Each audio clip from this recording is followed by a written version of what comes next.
On June 27, 2014, the body of 20-year-old Andrew Sadek, a promising electrical student at the North Dakota State College of Science in Wahpeton, North Dakota, was pulled from the Red River, which borders North Dakota and Minnesota. Andrew had been missing for 2 months and was found shot in the head wearing a backpack full of rocks. The grisly death of a college student in one of the safest towns in the state, where violent crime is extremely rare, did not lead to a sweeping investigation. In fact, police immediately said they did not suspect foul play. Ruling out murder under these circumstances is hard enough to believe. But what would be slowly revealed over the following months is that Andrew had been working as a confidential informant for the police, and that his school knew that authorities were busting its students and using them as bait to catch drug dealers. This is a story of overzealous prosecution of minor drug offenses by a task force answerable only to itself, callous indifference to a grieving family, and a lack of transparency by authorities that raises more questions than it answers. Paramount among these questions: why are police using nonviolent first-time offenders in the very dangerous role of confidential informant?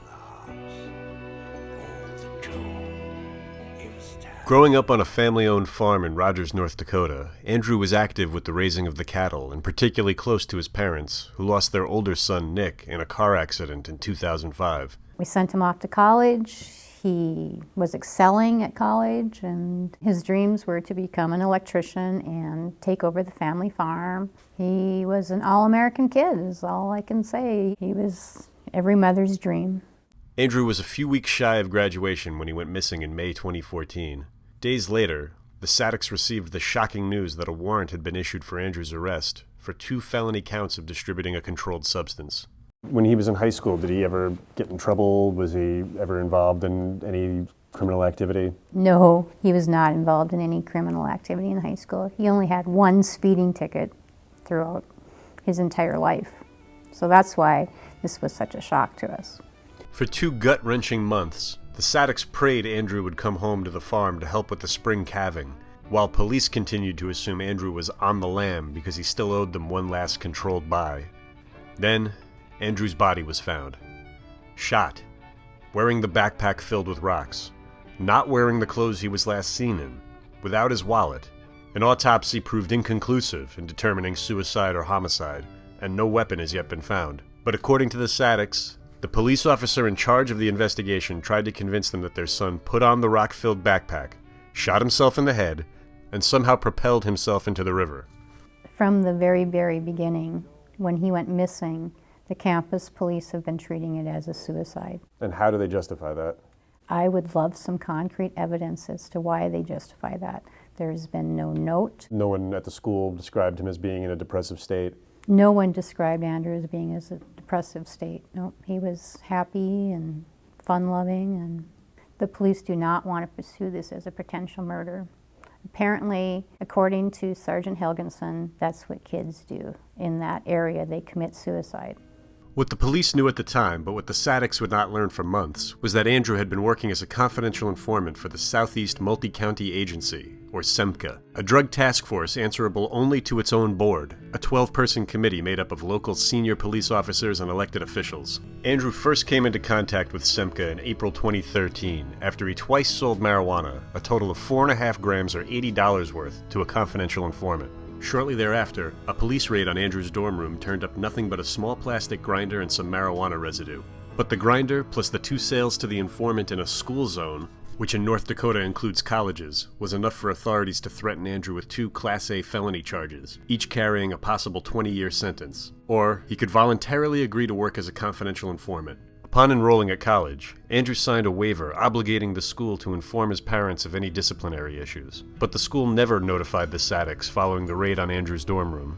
Faced with the prospect of 40 years in prison, and without consulting a lawyer or his parents, Andrew chose to become an informant, agreeing to make 2 controlled buys from each of 3 SEMCA-targeted drug dealers. When Andrew was last seen leaving his dorm building on May 1st, 2014, he still owed SEMCA one last controlled buy.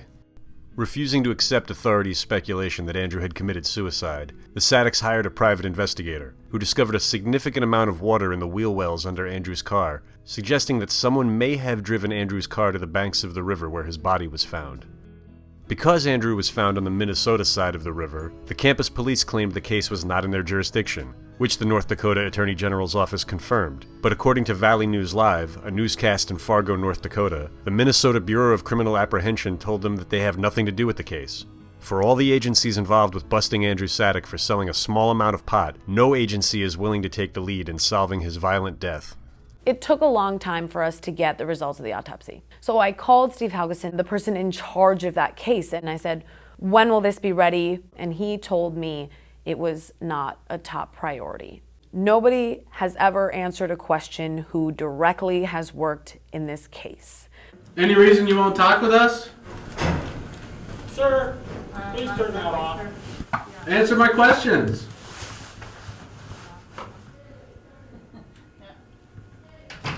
Finding no help from the local authorities, the Sadeks demanded a statewide investigation, which culminated in a report from the North Dakota Attorney General's Bureau of Criminal Investigation, released in January 2015. The report revealed for the first time that Andrew had been working as a confidential informant for Semka.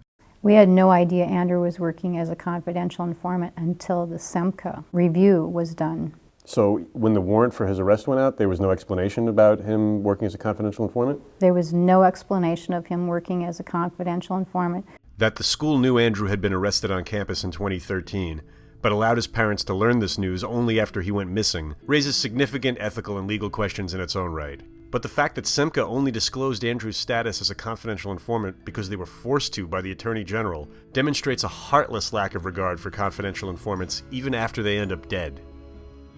The Semka report runs all of 4.5 pages, nearly half of which merely names the board members and the authors of the report. And despite the obvious dangers inherent with being an informant working for the police to bust drug dealers, the report found that Semka had acted appropriately when using Andrew, a nonviolent first-time offender, as a CI. The report's conclusion offered 4 minor tweaks to protocol, such as holding a pre-ops briefing and assigning a supervisor to each case. When asked about Andrew Sadek's death, Wahpeton's police chief, a Semka board member, conceded that such work exists in a dangerous subculture, but that he believes cops bend over backwards to protect their CI. These type of investigations are conducted the same way, pretty much everywhere where people breathe in and out. Law enforcement, we're generally not popular, Like the sheepdog isn't loved by the flock, and they're hated by the wolf, but we do it anyway. So a 20-year-old is dead, no one knows what happened to him, and nothing's going to change. But how did we get here, and what comes next? The lack of a statewide chain of command allowed Semka to operate as an entity answerable only to itself. And though Semka's board remains intact, the agency now falls under the jurisdiction of the North Dakota Attorney General. When contacted by Reason about the use of college students as confidential informants, the Attorney General's office said, "We have no opinion about confidential informants." Andrew Sadek is not the only young person to be terrified into working as a CI. In 2014, a confidential informant at the University of Massachusetts died of a drug overdose, prompting criticism that if his parents had been notified, he might have been able to receive treatment for substance abuse. Earlier this year, BuzzFeed reported on the widespread use of confidential informants on the campus of Ole Miss. And most notably, in 2008, Florida State student Rachel Hoffman was murdered when police compelled her to make a gun purchase. Her death led to statewide reforms regarding the use of confidential informants. When the police threaten to vigorously prosecute young people unfamiliar with the criminal justice system, and then use them as confidential informants, they assume a certain amount of responsibility for their safety. But the lack of interest by the agencies that ensnared Andrew Sadek in investigating his death as a potential murder suggests they wish the case would just go away. Which only begs the question, why? The heartbroken Sadek family searches for justice for their son, and hope that his death can inspire reforms in North Dakota and nationwide. What are your plans moving forward in trying to push the investigation along? Don't really have any plans. I don't know if they're really even investigating. I just don't want other kids to be in this situation.